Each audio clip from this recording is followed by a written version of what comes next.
सभी को नमस्कार। करियर फर्स्ट चैनल पर आप सबका स्वागत है।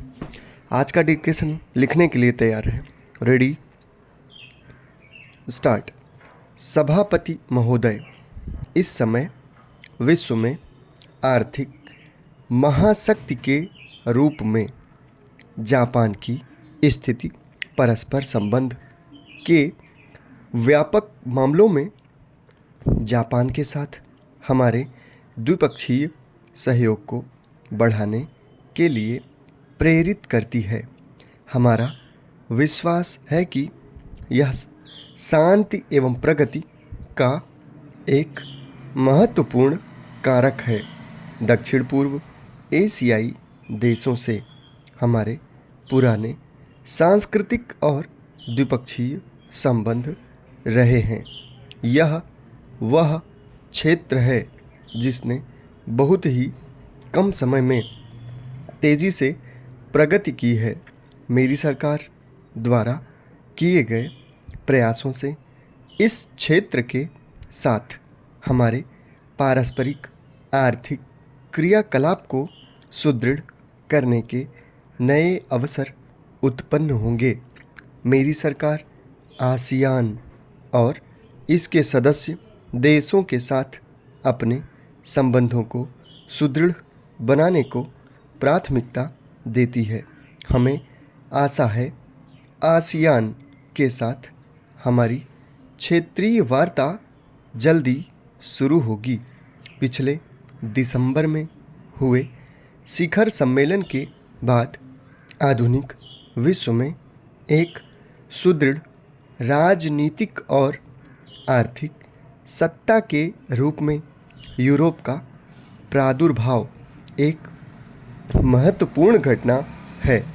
यूरोपीय समुदाय व्यापार में हमारा मुख्य भागीदार और निवेश का एक महत्वपूर्ण स्रोत है और हम अपना सहयोग और अधिक बढ़ाने तथा सुदृढ़ करने के इच्छुक हैं।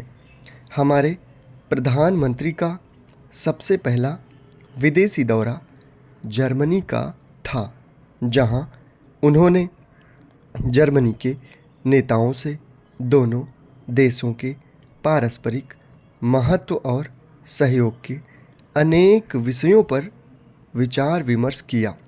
हमने फ्रांस और पुर्तगाल जैसे अन्य प्रमुख यूरोपीय देशों के साथ भी उपयोगी वार्ता की।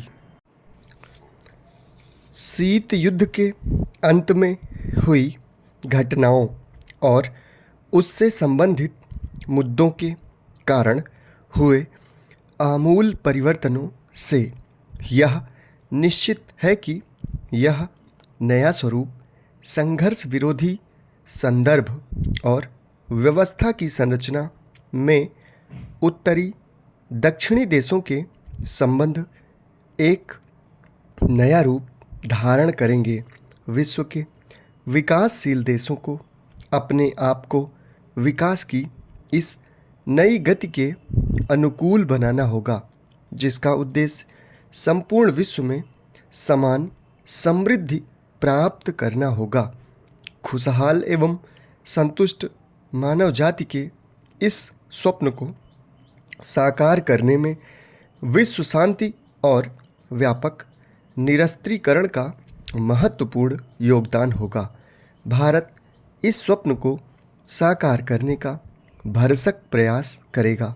इसी प्रकार बहुपक्षीय स्तर पर भी हमने प्राथमिकताओं की समग्र संरचना के भीतर ही अपना सहयोग प्रदान किया है। गुटनिरपेक्ष आंदोलन अत्यधिक तेजी से होने वाले विश्वव्यापी विकास के अनुरूप हो रहा है। हमने इसकी स्थायी प्रासंगिकता के प्रति अपना विश्वास पुनः प्रकट किया है। इसके सिद्धांत में राष्ट्रीय निर्णय लेने की स्वतंत्रता आज जितनी प्रासंगिक है उतनी पहले कभी नहीं थी। G15 और राष्ट्रमंडल शिखर सम्मेलन जैसे अन्य बहुपक्षीय मंचों पर प्रधानमंत्री ने न केवल महत्वपूर्ण मुद्दों पर हमारे विचार व्यक्त किए, बल्कि बहुपक्षीय कार्यसूची के विकास संबंधी मुद्दों की प्रधानता और महत्ता को पुनः स्थापित करने की आवश्यकता पर भी बल दिया। समाप्त। धन्यवाद।